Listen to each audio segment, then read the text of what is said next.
to make this college search process a little bit easier. We have some parent representatives, Andrea Brown, Joanne Burgess, and Alan Berkowitz, as well as Lori Fisher, and she's going to be our moderator. And Glennis Hirsch is a guidance counselor, Deerfield parent. And Kristen Doctor is a college counselor at Deerfield High School. So I'm going to let each one of them introduce themselves as well as that brief introduction. And we have a number of questions that we've come up with, and then we will open it up for a question and answer time. So thanks again. Oh, sure, I'll start. Okay. I'm Andrea Brown. My husband and I have 2 kids that went through Deerfield High School. Our son, Jason, is now a junior at Yale, and our daughter, Natalie, is a freshman at Vanderbilt. I'm Joanne Burgess. I went to Deerfield. My husband and I have 3 kids graduate from Deerfield. We have a 26-year-old who went to Wisconsin, a 23-year-old who went to Lawrence, and a 20-year-old who's currently at Minnesota. Alan Berkowitz, been through this process 3 times. I have a 25-year-old who went, they played Little League together. Okay. They played DYVA together, who graduated from Indiana. A daughter who's a junior at Wisconsin, and a freshman at Lawrence. So you and I are overlapping. Yeah. I'm Lori Fisher, and I'm not an expert yet. I have a senior who's going to be heading to American in the fall, and I have a junior just like everybody else. So I'm going to be moderating more than talking tonight. I'm Glennis Hirsch, one of the counselors in Deerfield, and also a parent. Our eldest is at American, and our youngest is a junior who's very much doing what all of you are doing. I'm Kristen Doctor, one of the college counselors at Deerfield High School. I do not know any students at Deerfield, but maybe one day. This is my 3rd year at Deerfield, 8th year overall college. So what we're going to start out doing is, I kind of feel the best way to learn is sort of learn what other people wish they knew when they started out. And so we're going to go one by one through the panel and just have everybody say a thing or two about what they learned during the process. Although I'm going to start with Kristen, and she's going to talk about some of the things that she's learned this year through the most current class going through, and what some of the trends are. So I picked 3 because I could talk for the next 2 hours, but I will not bore you. But I think number 1 that we're seeing is definitely the trend of continuing with higher rate of acceptance through early decision. It is something that is just over the past 3-4 years that have just raised every year. I can give you, we don't have all the numbers for regular decision, but I can give you an idea of admit rates through early decision. So like a school like Northwestern, for those who applied early decision, 70% were accepted through early decision. Whoa. Wait, so 70% of the ones that of our students, of Deerfield High School students, yeah, were accepted early decision. Wow. Yeah. And this is a trend we're really seeing across the board. So for a school like Washington, 40% of our students who applied early decision were admitted. Vanderbilt was 60% of our students who applied early decision were accepted. And I actually just came back from a visit from Vanderbilt, and their freshman class, the makeup of it is 49% of their freshman class were admitted early decision. So that means 49%. Oh. So that means 51% was regular. So, and then of course, things that we're seeing this year too, I would say applications for our students are up this year. Generally, we see about 5 to 6 average per students. Of course, we have those students that apply to 1, 2, 3, or perhaps 20. But the Deerfield average for the past few years has been 5 to 6. We've reached 7 this year, and I really think we had 412 seniors this year apply to over 286 colleges. That's actually up from last year, and we had 427 seniors last year apply to 271 colleges. Honestly, and looking at the schools in which our students are applying and looking at the actual application process for those schools, that number is raised due to primarily common application. The common application from last year to this year raised over 200 colleges, meaning that now over 700 schools accept the common application. And I think that definitely, again, looking at the schools that our students are applying to, has the significant weight of why those apps are up and across schools. And then, of course, we always get the number of Illinois. So this year was a very interesting school year. The application process changed this year. So this year there was really one application process, which is regular decision. In the past few years, there has been a priority deadline of November 1. University of Illinois has since taken that off, and this is the first year that all applications were due by January 1. I think it left a lot, I know it left a lot of anxiety, I think, for our students and for our parents alike, and a lot of an unknown. But it really didn't make a difference. We were still at exactly 79% at bid rate, with the average being. So when we take a look at Illinois, there's the different colleges that the students apply to. So when looking at business, the average admitted was 3.7 unweighted and a 31. For engineering, it was 3.78 unweighted and a 33. And then for all the other colleges, generally, if a student has at least a 3.5 unweighted, scores anywhere from 23 to a 36 were accepted, with the average really falling in between that 23 and that 29. So again, it was a really good application year for our students as we continue to see that across Illinois.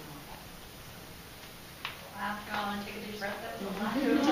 I have a lot more if you want. Does everybody understand what early decision is? That was my question. Does anybody need to? Okay. Can you just say what? Absolutely. Yeah. So ED, or early decision, this is the application process in which students can apply to one school, early decision, because it's binding. So think of it, decision, you made the decision and it's binding. It's basically a contract when the student applies to a school early decision. The student has to sign something, the parent guardian has to sign something, and the counselor all have to sign something. It's basically saying to the school, if you accept me, I am coming, regardless of financial situation. Then you have early action, which is EA, early action. Think of it this way, you're applying early so the student is finding out earlier. A lot of those deadlines you see in November, and students are quite often finding out in December, January even at the latest. But a lot of those admission decisions are coming in before they even leave for winter break. So there's other things like ED2 and all that early decision 2, but really just knowing what early decision is, what early action, and then regular decision is the regular, good old-fashioned applicant pool. Things have changed. Thank you. Well, I've got a lot of things to share with you, but I think I want to just piggyback off of my friend Kristen here and tell you that there's a college for everyone. There are plenty of colleges for everyone. It's not a needle in a haystack for your children. So as she talks about the Northwesterns and the Vanderbilts and the Ivy League, great, fine, wonderful, but there are so many colleges across this country that are very happy to have Deerfield High School grads because they are very, very well prepared for college level work. And so as the anxiety starts to rise when you hear all these numbers about early decision and things like that, I'm here to tell you that there are so many resources, and we're gonna all talk about that tonight, that you can lean on through this process, but there are many great schools for your children. All right, you guys want to go this way to that way or that way? Whatever way you Who want wants to. to go first? All right, Alan, you go first. Okay, well, I'm going to try not to cover everything here and take all your thunder. To me, the most important thing is the school for your kid is the school that's the right fit for your student. And it's not about where it's ranked in U.S. News and World Report or any other of those ranking or prestige things. To me, it's more about fit than anything else. It's where they're going to a community. They're leaving Deerfield and going to another community. It has to be the community that's right for them. So if there's one thing I can tell you about the process, visit, visit, and then visit again. I mean, I know with our daughter, we made 3 trips at one point. I'm looking at my wife. I think we made, when she got down to her last schools, I think we made 3 trips to her final choices. With my son, the youngest, when he narrowed it down to the final 3, he went and did additional overnight visits at all 3 schools. Visit, visit, visit. They will have a sense when they get there about the community and whether it's the place that they will feel comfortable and they'll thrive in. If nothing else, that's what I would come around with. Find a place that's right for them. And, let them find the place that's right for them. Sorry. And then if I could just add on the visit, and then let them go by themselves and visit, because they will have a way different visit without you, and that's crucial. The other thing that I learned the hard way, don't make this a family event. We did this with our oldest, spring break, we're all going to visit colleges. Oh my God, it was painful. The other 2 could care less. They just want to know where the water park was. If you do go, have things for the other kids to do, because then the kid who's visiting college feels like brother and sister hate him because they're stuck going to this college tour. So divide and conquer. It just makes everybody happier. I agree with everything that was said, so I just have a couple of things that are maybe a slightly different take. In terms of trying to find a place that they feel is a good fit for them, in addition to visit, I would encourage them, and it's so easy these days, everyone knows either someone from our high school who's at those schools or someone from camp who's at those schools, so they should really talk to even kind of a range of kids at those schools, because everyone's experience, even at the same school, could be different. They'll find different things. And I think they get the most honest answer, from the kids who are currently there. The other thing I would agree is to let your child choose, and I would be supportive of their preferences, but sort of help them keep in mind that what they think they're going to study might change, and so they want to be someplace where there is some ability to change their mind and explore other things, because that's part of the experience for them. And going back to what Kristen said and the applying early, I am a strong advocate of that, of sort of looking at the schools and having them try and get to this process as early as they can, because the numbers for our high school, probably for any high school, but particularly our high school, seem to be better if they can apply early. So if they can find a school, and if you are able to make that commitment without knowing what the financial impact is, so clearly that doesn't apply to everyone, but numerically for the more selective schools anyway, the numbers are a little more favorable.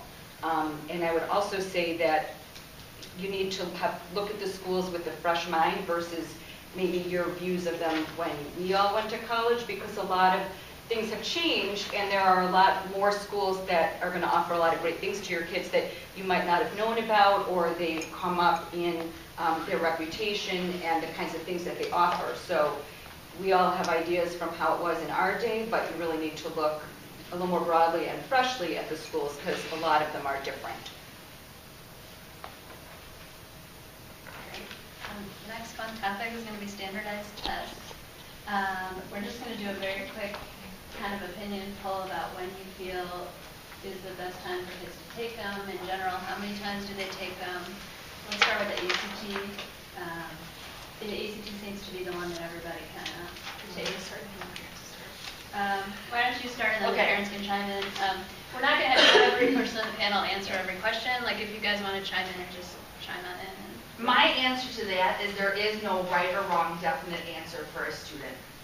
It's by student, it's by family, it's by preference. A lot of times a student will take it once, twice, 3 times, and the question always comes up, well, should I take it again? Well, I don't know. Should you take it again? And my question is always, if you want to take it again, you should always be asking yourself, what are you going to do differently from the last test to the next test? Because just going like, oh, I'm going to hope for 2 points higher, or whatever it may be, crossing your fingers and hoping for it, that's a great strategy, but I think maybe having a little bit more, research and studying things behind it, so that you can say, okay, I know I did the best I could, and I'm taking this next test because I did X, Y, Z. So there's no right or wrong number, in my opinion, of ACTs. There's definitely over-testing, and I think your student's going to be able to tell you when that is, when they're just done with the ACT. And I think just listening to them and really what their opinion is going to tell you, they're going to be the most benefit. I've heard mixed things about how many scores and when you should be sending scores to the colleges. I don't know, for those who have juniors, you know that you can pick some to send right away. We did not do that. We waited till we knew exactly where, when it was defined. Sure. So I don't know what your opinion is on that or what people have done. Do you want me to take it first? Okay. Yeah. My favorite saying is it depends. Because it depends on the school. So first of all, there are schools out there that will require you to send every single test that the student ever took. You don't have a choice because they just want to see how the student does. There are schools out there that want the highest and the best. So meaning that if your student took, 3 ACTs and got a 24, 25, 26, obviously you're sending the 26 because it's the highest. However, schools consider the highest and the best across your sub-scores too. So you should be sending the highest score that represents of English, math, science, reading. So it might not all be in that 26. In fact, you might be sending all 3 scores. But know that schools are only looking at the student's highest best. They're only looking for reasons to admit the student. Standardized test scores is not going to be what gets your student into that school. I will tell you that. No school will ever tell you it is. There's far more things that they weigh heavier, like grades, academics, things like that. When to send, it really is up to the student. Your students have the opportunity when registering for the tests to go ahead and send them to 4 schools for free. Otherwise, they do not have to take advantage of that, but know that as schools get them, let's say they scored that 24 and the next one comes around, you got that 25, they ignore the 24. Schools really are looking at the highest and best, and I can tell you a lot of schools, because of electronic, your students are submitting their scores electronically. The applications are electronic. By the time your admissions rep's sitting down to read that application, more than likely everything has been put in computer-wise, meaning that they don't even see other scores. They only see the student's highest and the best. So students are not penalized for lower scores. So I can't say that enough. Students aren't penalized for lower scores. So definitely setting the highest and the best is what schools are looking for. You guys have anything else to chime in with? My experience at some of the more selective schools is the ones that do require you to send all. So I'm not saying that's not the case, but I think it depends. I think there are some schools, Absolutely. you will have, so there's a certain, your kid takes the test and it is what it is, but if you're applying to certain schools that require you to send in all your test scores, It takes the guesswork out of it. You just send them all. and they might look at all of them. I don't know how it's displayed for the admissions person, obviously, but. Well, and just back to how many times you take it, look at your kid. I had a kid that could take it 100 times. He loved taking those tests. He thought it was fun. And I had one that had, headache, stomach aches. It was agony. So we just said with her, okay, we're good. This is it. And guess what? She got in where she wanted, and she's happy as can be, and doesn't even remember what her score was. It doesn't. It matters, but it doesn't. And the only other thing I can add is you have a reasonably good idea about how strong your student is academically now. So that should put in your mind an idea of what kind of test score I guess you could expect from that student. So if you get a number that looks about right to you, I would say you're done. If you get a number that you think is below what you think your student is capable of doing, take another shot at it because it doesn't hurt. But, And then celebrate when they surprise you. Right. You know what I'm saying. If you think your kid's you all have an idea of what your kids are, range of abilities is, and you're going to end up. Hopefully, you'll end up with a number that reasonably reflects what your expectations. The only other thing I would add to it is there are some schools that give merit-based aid, and if you're on the edge, you may want to look on their website and see what numbers they're looking for. It may be worth taking one more time to get some cash, so just something to think about. We as a family are not real clear on when the SAT subject tests are appropriate. It's a really good question. It depends. It actually does depend on what I would say curriculum. Generally speaking, our students are taking that SAT subject test the June after their junior year. Now, we definitely have students taking it sophomore year. It depends on what test they want to take. So let's say they want to take chem, and they just got done with chem, honors, chem, AP, anything like that. That's a good time. Juniors, you're taking U.S. history. U.S. history is a great time to take that in June because you just got done with the class. Math, sometimes depending on your sequencing, you can actually, some students are prepared to take it curriculum-wise after sophomore year. So it really does depend on when the student is taking the class to be best prepared for it. I would always say there's these, right on SAT, they give practice tests, and they're really shortened, but I always say, see how you do first, and then, sign up to see if you're really prepared for it. But generally speaking, they are aligned with specific curriculum. And most schools do want them? Or it No. enhances your chance of acceptance? Or? No, SAT, that's a great question. SAT subject scores are really only looked at by more of the highly selective schools. They're required mostly by the Ivy Leagues, but then at more of the higher selective schools, they'll ask, they'd be recommended or optional, in which case optional or recommended becomes required for our students. Because we want them to be the best possible applicants. And so if a school says make something optional, we want to do our, go over the, not over the top, but put forth our best effort. So really, when to take SAT subject scores based on the curriculum. Give us a call if you have a question. And there's some people here with younger kids. Okay. And one thing I felt we sort of missed, I don't want to say missed the boat, but weren't aware of when our kids went through were the PSATs. Okay. Because they're not really given during the day, they're on a day off, and some kids take it, some kids don't. So I don't know if you could just explain to the people with younger kids why they should take that and what the benefits would be. Sure. So Excuse me, can I just say one more thing about subject tests? Go for it.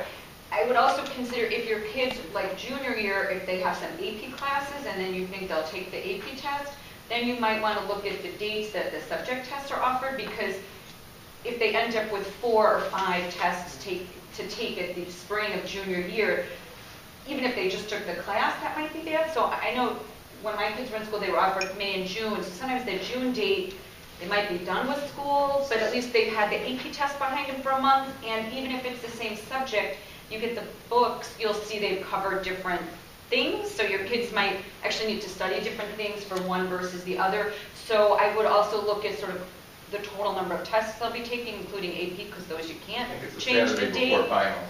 Yeah, so I would just add that into your decision in addition. Sure. So PSAT? PSAT, short, just think of it as a pre-SAT. It is taken sophomore or junior year. It is an optional test. However, most known for the PSAT, obviously, it's a precursor to what the student may get on then the SAT. But I think not more importantly, but what it's more known for is to see if your student would be a national merit qualifier. So a student would have to take the PSAT their junior year, and the score would then be based off of, you have to be in the top 1% of the nation, and your student would then, your student basically just needs to take the PSAT, and then we'll let you know about the rest if they're definitely, a qualifier. And then we talk you, the student and you through as well about what else is required. But it basically means you rank in the national rank of students. Is there anything else? Right, I mean, but Okay. it seems that it is something that could potentially open doors. Oh, sure. You have to take it. in order to be a qualifier. And it has to be junior year. Even if your student took it sophomore year, they don't use that score. It has to come from junior year. So if you want your student or your student would like to be just see if there's a possibility of it being a national merit qualifier, they have to take the PSAT their junior year. So now that we're all full of tests, let's talk about this great new trend of test optional schools. You want to kind of explain what that is? And Sure. there are some schools that you actually don't even have to take an ACT? Yeah, so we are seeing, I guess I could have said this in the admissions trend as well. So there are schools out there that are test optional. And what that means is that students can apply for admission without even submitting a test score. ACT, SAT, anything like that. for a website of the 815 colleges that are test optional. It's fairtest, FAIRTEST.org. It really started as a small liberal arts East Coast thing years and years ago. And it's now really kind of snowballed.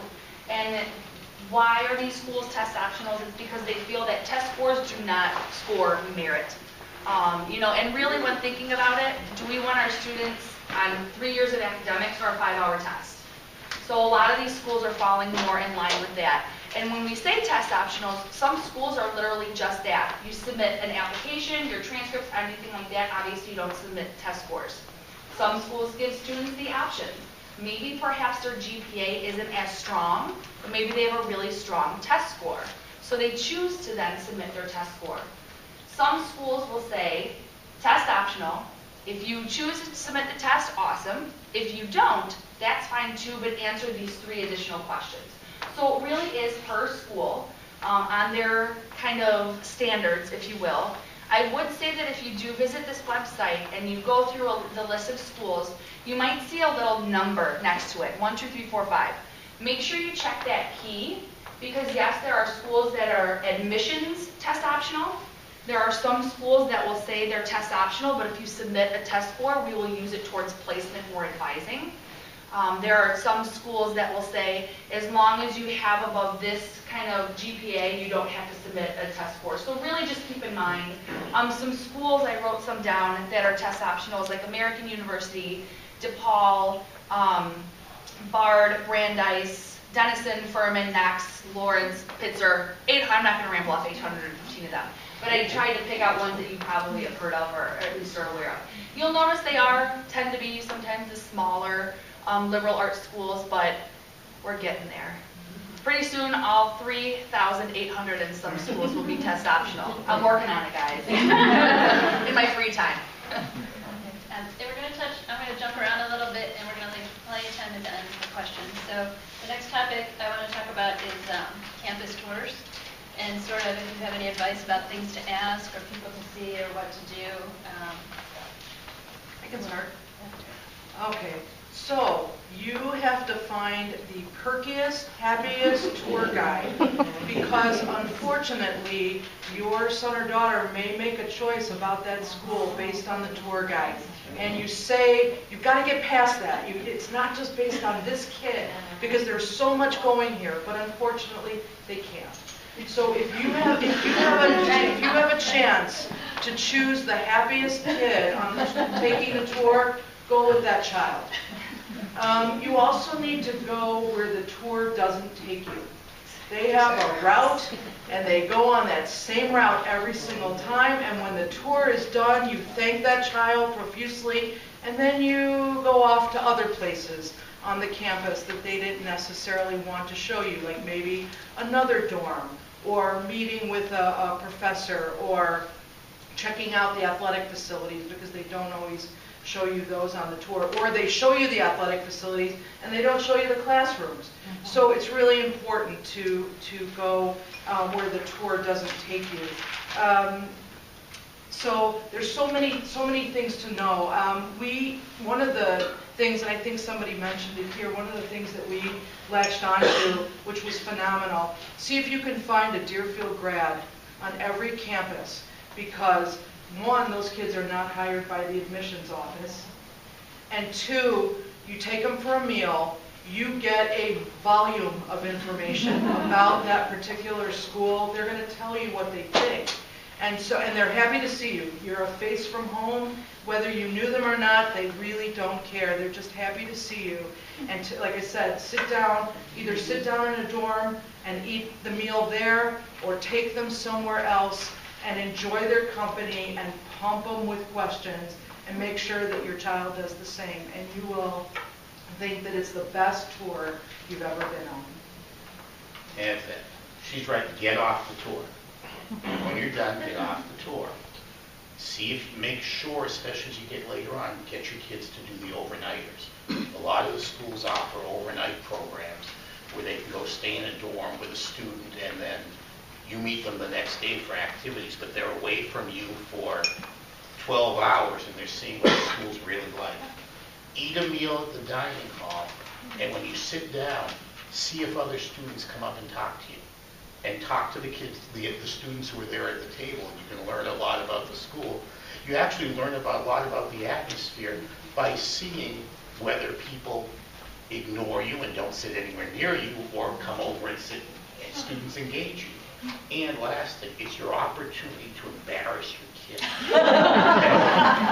So walk up to strange people on campus and engage them in conversation, even if your kid's too shy or embarrassed or pissed off at you to do it, because just talking to the random student who's walking through campus, you pick up an awful lot about what the place is like. And who cares if you're embarrassed your kid? That's what we're here for. If I could just say one more thing. When you go on this tour, spend the time there. Don't try to put 5 schools in a day, because you're going to miss things. If you're going to go down to Illinois, or if you're going to go to Indiana, spend the time there. Get to the meal. Have your students sit in on a class. We went to a school and had Quinn sit in on a class, and David and I sat in the back. We were amazed. She walked in, she sat right in the middle. She was not a student there. She sat right in the middle. This woman started talking about chemistry, and David and I are like, what is she talking about? And Quinn loved it. She was exhilarated by the whole experience. But if you go to a campus and you try to just get through it and run to the next place, you're going to miss a lot of good stuff. So really, I encourage you to when you're there, spend the time. And also take notes, because after a while, everything looks alike. So when you leave there, in the car, wherever, take some notes. Who did you see? What did it look like? What was your favorite building? What did you eat? What were people wearing? Because that's really important. My son thought for sure he wanted to go to Georgetown. We planned this whole East Coast trip. We get there, this beautiful old building. He's wearing his very best Bulls t-shirt. And everybody else was wearing 2 polo shirts with the collars up. Oh. And he goes, oh, everyone's really preppy. I'm like, yeah, it's Georgetown. He goes, let's go.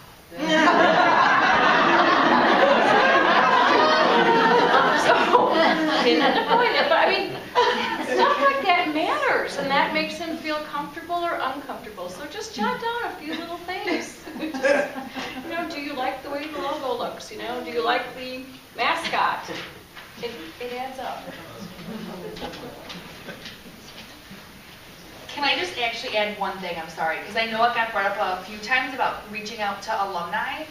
So at the end of senior year, students that are leaving us, graduating, I should say, we ask for their contact information and the school that they'll be applying to. So we have, every 4 years, all that past data. So if you are not wondering about if a student is attending that particular school, please feel free to call us, shoot us an email, anything like that, and we'll pass along the student's name, class, and their contact information. So that's all. Having had 3 children who went to smaller schools in North Lyons, I would comment to say that parents should really have their students sit in on a class with or without you as well. And don't judge by how they're dressed always. It can vary a lot. Thank you. Moving on to a different topic. Why don't we talk about if anybody has a view about the significance of how far away school is from home, and whether you have a view or experience with that. Because I have 2 kids that fly to and from school. So I would say that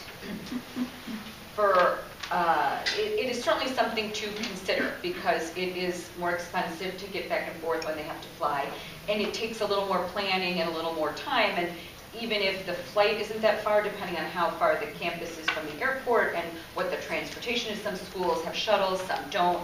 So, to us, it wasn't a decision point factor, but it was something to, factor into cost and just to the number of times that they're going to probably be able to come home, or you're going to go to visit them.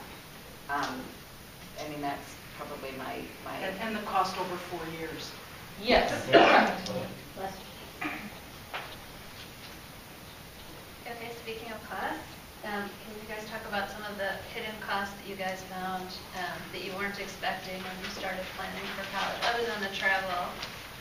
I know some that came up last year, but, things that you don't, when you're thinking about the cost of college, you get the price from the school, or the things that you weren't expecting.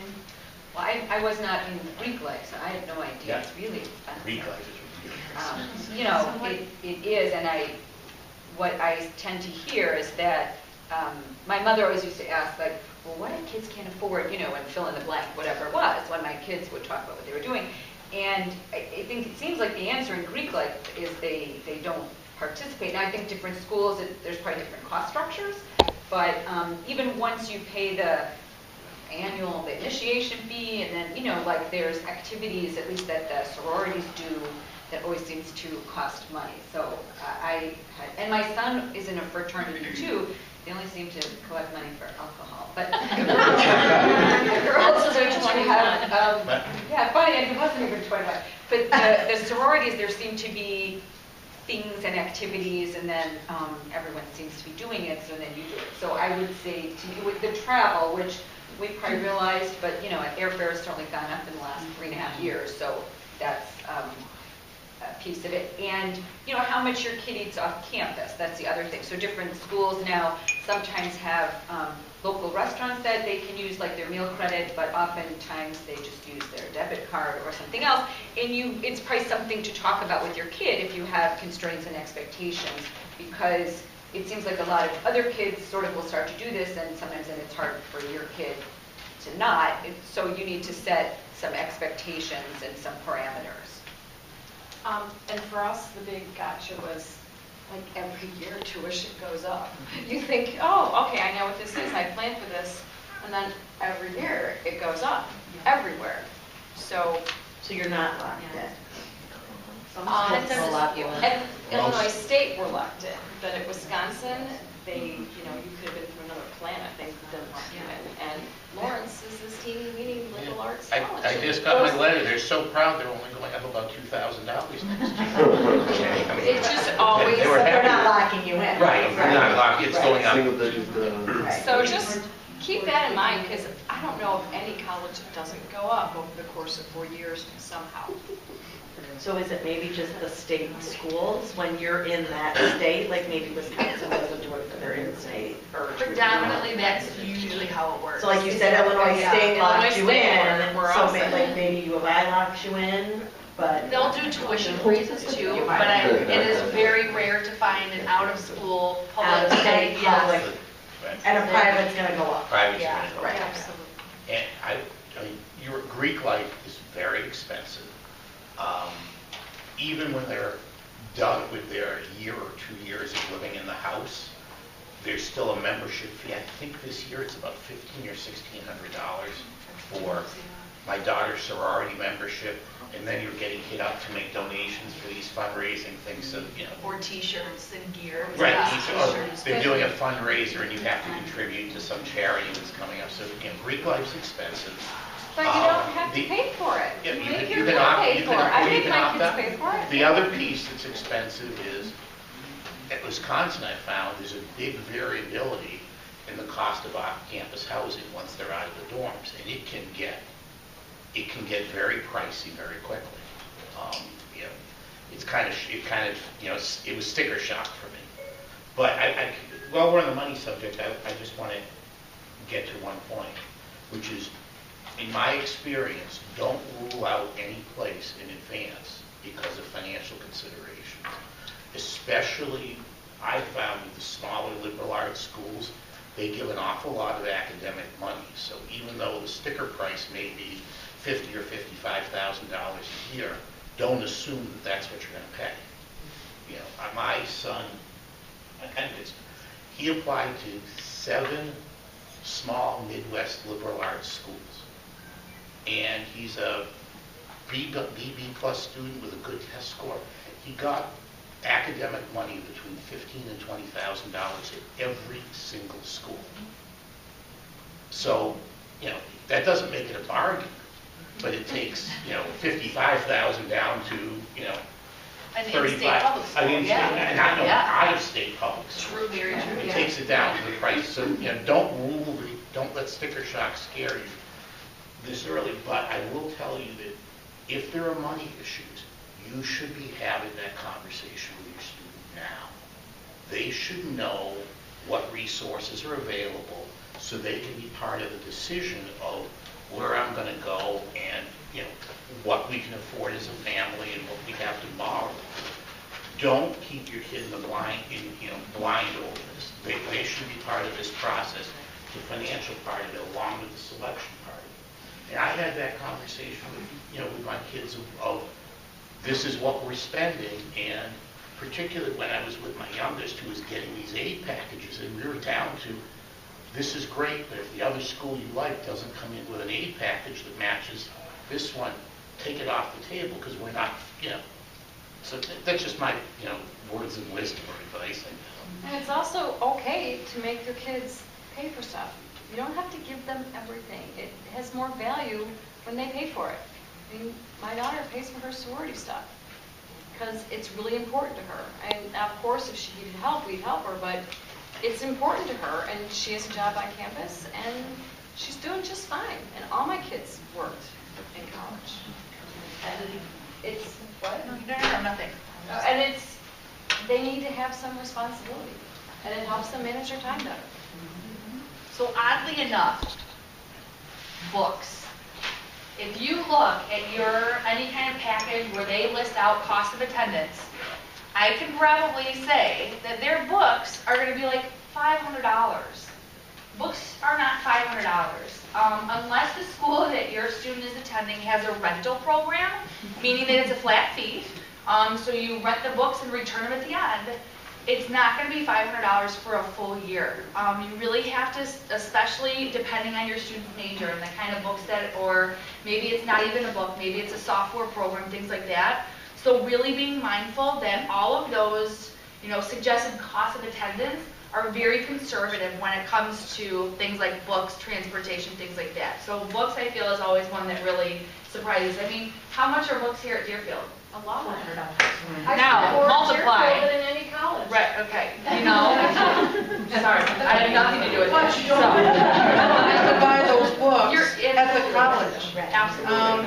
Textbookpricecomparison.com. Halfbook.com. Where you can buy those books because once you get the ISBN numbers, those books can be shipped to any dorm room anywhere around the country. So I would encourage you to really pay attention. Amazon You can't return those books then back to campus. Oh, no, you Just not like- back to campus. No, I mean, but But they're they're campus, but usually you can friends of mine. return them Right. back to where you bought them. Correct, yeah. Or you can sell them yourself. I'm just saying you don't have to rely on the price that the college is giving to you. Okay, so on the class talk, why don't we talk about scholarships and merit aid and things like that? I'm going to give one thing that I learned is that people are saying the smaller private liberal arts schools give money, but also the large out-of-state schools like Indiana and KU, Miami of Ohio, they're all giving merit, good merit. Tulane's private, right? No? Yes. Private. I'm talking about public. I was just trying to make the draw to the, there's also merit aid available from the larger state schools outside of Illinois. But not But I don't know if anybody has any tips about, resources or where to look for scholarships or merit aid or anything like that. I bought that Fisk book, I think it was a Fisk book, but the book, this big list of scholarships, so we thought, well, there's got to be something. And a lot of them are actually very specific. So if some of those apply to your kid, it could be great. But I think I found the best resource probably for scholarship that our kids might be able to avail themselves of was through Naviance and the high school website. There are a lot that are, either Deerfield High School based or the town, or, there's a lot of things that your kids could apply for, and even if it's, $500 here, $1,000 there, it really ends up, it could be a couple of those plane rides home, or the, Greek initiation, or sort of something that you feel a little better about. I think one of the things that we went through as a family is, do you want to be a small fish in a big pond? Do you want to be the big fish in a smaller pond? And we chose the bigger fish in a smaller pond, and that really helped us with scholarship dollars and opportunities for Quinn that she might not have gotten at a much larger university where she's competing against so many kids for one research slot or one internship. So if you can think about where your child is a good fit and can succeed academically and thrive academically, you might be able to really work out some really good financial aid there as well. I think too, for scholarships to think about, it's not all about need-based. You don't have to be needy in order to apply for scholarships. So it could be because your student really likes to write. Maybe it's a scholarship because that's what they plan on majoring in. Maybe it's because they're a descendant of a veteran. It really can be for whatever reason. If you sometimes can think of it, there's probably a scholarship out there for it. Definitely Naviance, we're updating that all the time. In the spring, second semester, let's say that, of their senior year, there are 26 scholarships that are just for our students, seniors. That they're the only ones in contention for it. So it's a great way. They range anywhere from $500 to $2,500. They'll let me know about that. So I mean, that's a pretty easy way.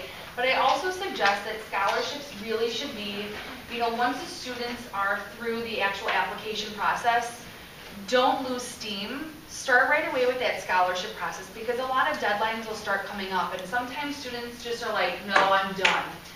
There's a lot of money, though, that is left out there, maybe unused, because a lot of other students feel that way too, and the deadline passes and it's not being used. So, continue researching and keeping on track of those things. And I always tell a story at a friend that went to Benedictine University in Lisle, and it was $32,000 a year when she went. And every summer for 1 week, when she woke up to the time she went to bed, all she did was apply for scholarships. And she walked away with zero debt and cash in her pocket. So over $32,000 in 1 week. I would like that kind of job. I don't know about you guys. So it's doable. It's work though, but it's doable. Sorry, when do kids start applying for scholarships? In their senior year, or do they do it beforehand? Really, most deadlines are starting in the junior year, because a lot of the prerequisites must be a senior in high school. There are scholarships absolutely out there that are for juniors. There are less of those. And then there are even scholarships for college students. So just because they're not in high school anymore doesn't mean they can't apply for scholarships. There's ones that are just for seniors too, but predominantly it's going to be, those first deadlines will be when they're actually in school. Yeah. Okay. And then does the early decision impact scholarships? So students who pick a school do early decision, if that has an impact on whether they receive aid at certain schools. Okay, so we're talking about like merit, not just scholarships. Depends on the school. Many schools are what's called need blind, which means those who are reading the applications have no idea what your student's financial or your financial situation is, and it takes no weight. The admissions decision is actually made before any information is even passed on to the financial aid department. There are schools that do keep it in mind. It really does depend, but there are schools that say, well, if maybe you're a full pay student, we might want you over somebody, say, that needs all money, So more so, the selective schools are more so need blind, but there are schools out there, need blind meaning they don't care, what your financial situation is. I'm sorry. No, that's all right. I meant merit, not need. So Merit. Let me rephrase the Okay. question. So if you're trying to make a decision about whether you should apply early decision or whether you should apply later in the year, will merit aid, is that a factor or not? Usually merit aid is set at each school with a certain number. So whether you apply for earlier in the year or after, it's the same bar. Okay. So it shouldn't matter. Right, Okay. correct. Okay. So maybe we can move on to just the nuts and the bolts of applying. And again, we're going to try and get through our whole agenda so that you guys have plenty of time to ask questions. So there's only one more pre-packaged questions left. And that is, can you just give everybody a quick overview of the common application and what's the difference between the common app and individual school application and individual? So every college for a student to apply has to fill out an application. All of that information can be found on each school's admissions website. There are school-specific applications, meaning like if you were to go to University of Illinois' admissions website, their application is right on their admissions website. Whereas if you were to apply to a school like DePaul, they're a member of what's called the Common Application, and I referred to that a little bit earlier today, so I apologize for not explaining what that was. The Common Application is just kind of that. It's an application that's common. It's an application process or application where colleges actually buy into it. So there are memberships. So there's over 700 colleges that accept the Common Application. There is a tab within the application you fill out once, and every school that you apply to on the Common Application sees it. So students only have to fill that portion out once. There are, of course, school-specific questions, which are just found on a different tab, but it is pretty, what you put in that one tab, every school will see. So the Common Application at this point really shouldn't be school-specific, meaning that when the student is writing the essay, they probably shouldn't use the school's name because it's going to be sent to all schools. Whereas then the individual college application is just sent to that school. I think that's the best way to explain it. And there's an essay for the Common Application, and some schools require extra essays and some. Yeah.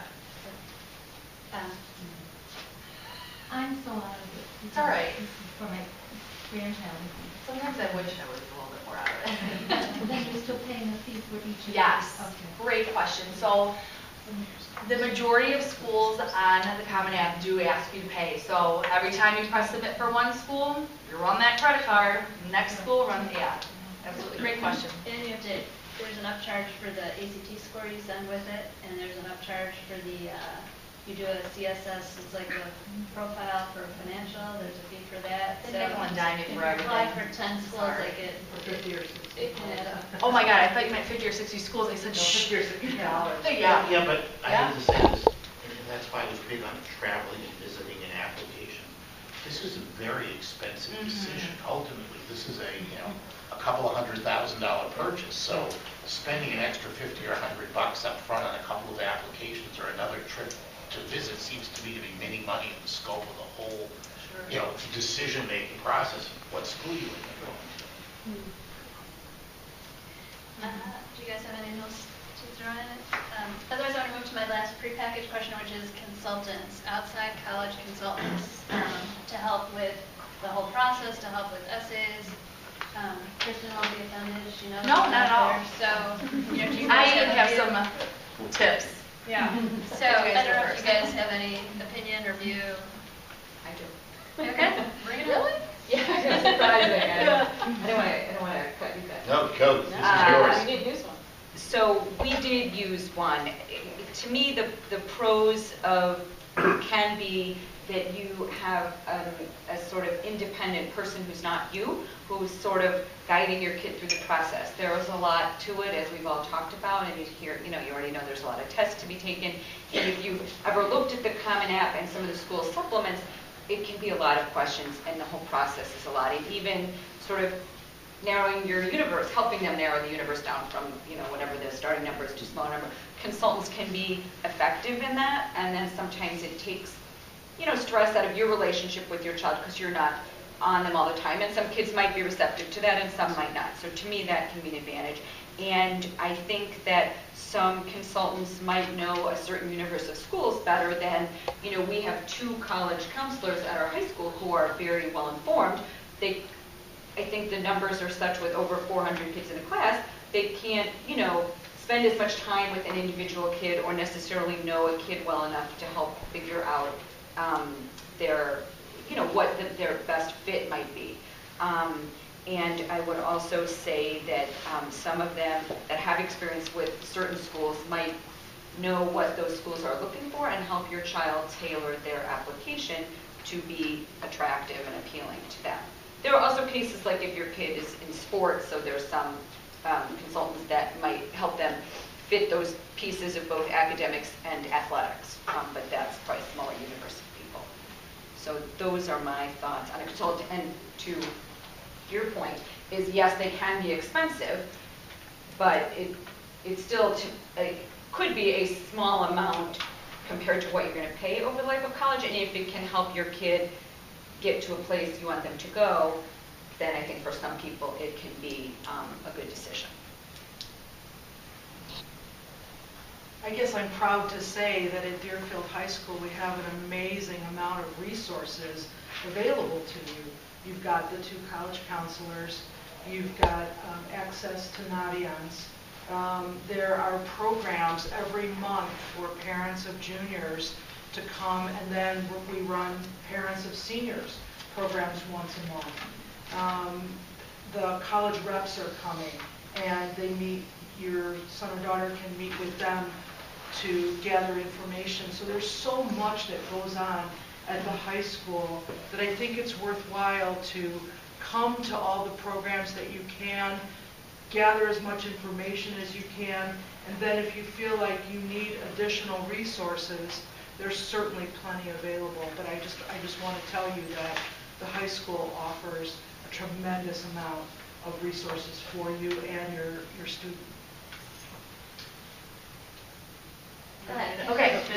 No, I was just gonna say, obviously, every family, you guys have to make a decision what's right for you and what's right for your student.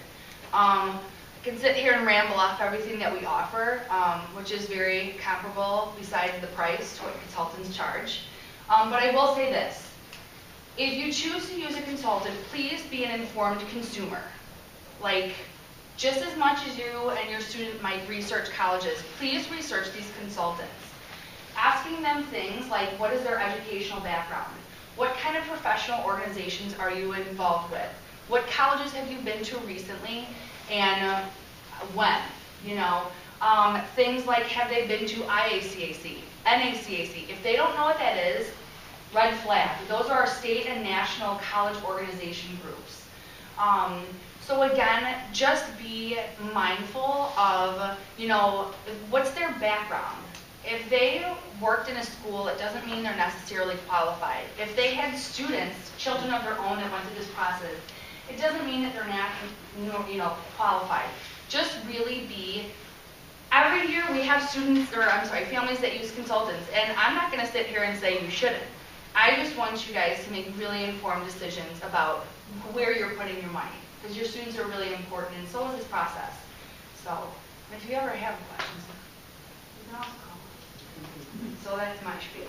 The only thing I'll add is that we did not want to get involved with the essay writing piece of the application, just because we didn't want to create tension between what we thought should be in it, and clearly we know nothing. So,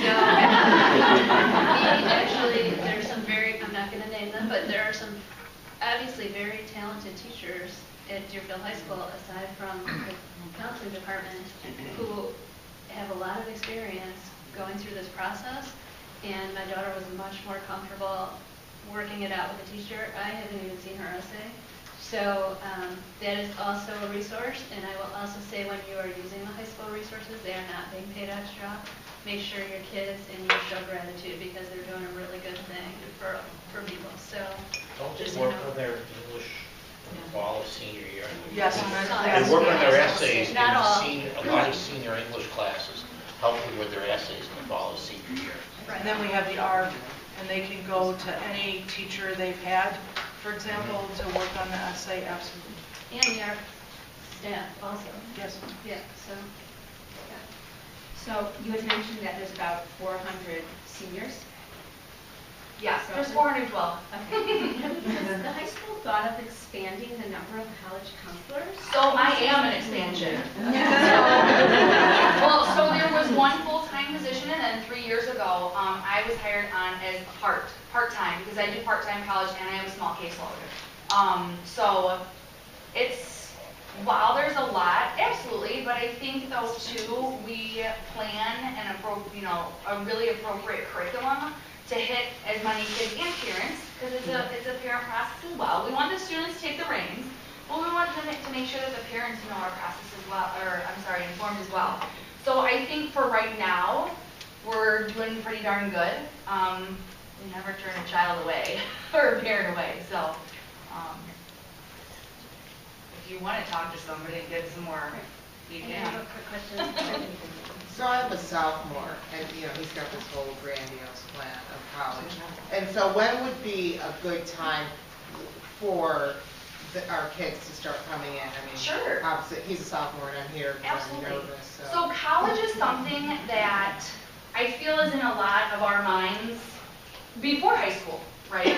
And so while formal meetings, college meetings don't start till second semester, junior year, parents and students can come in anytime if they want to shoot us an email and actually say, hey, I had a couple questions.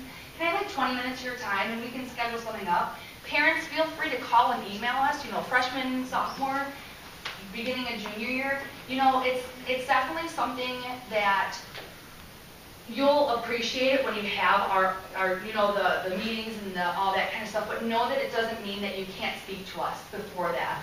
So absolutely, I've met with quite a few sophomores already this year. I've talked with freshman parents. I've talked with 8th grade parents. So please know, we really do have an open door policy. I'm not even tell you how young I've had them call me. It's true.